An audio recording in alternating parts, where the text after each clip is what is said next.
早起看世界，咱来看有眠床通过暝火车，即马伫欧洲长时行。因为坐火车嘛是环保减碳的一款选择，所以即马伫欧洲是真兴。也毋过呢，即款火车的设备较旧嘛，较高万分，也佫有真侪问题爱改善。一家人也是几个朋友坐夜行有眠床的火车跨国旅行，困起来也佫有早顿会当食，以这种方式游遍欧洲，真做新流行。奥地利联邦铁路表示，今年热天夜行列车的票已经卖了。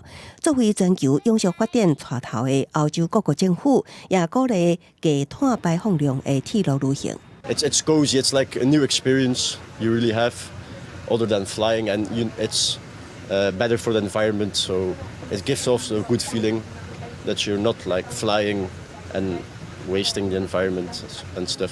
为比利时布鲁塞尔往来德国柏林的新路线是2023年中才开发，甚至暗坐火车过登到早起就到另外一个国家，互真侪旅客感觉方便。最近因为气候变迁问题日渐严重，互真侪旅客愿意放弃高碳排的无人机旅行。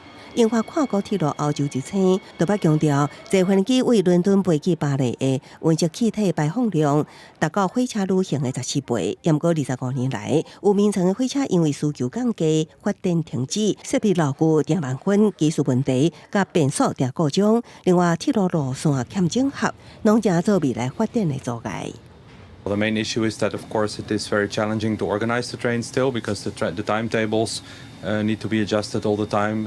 看好洋行列车市场，奥地利联邦铁路伫2018年就向德国西门子订33台有眠床的列车，有计今年底加入营运。法国一间新创公司也甲有眠床火车制造商合作，计划伫2025年重新推出不列受欢迎的巴黎、米兰到威尼斯的路线。公司新闻新闻部编译。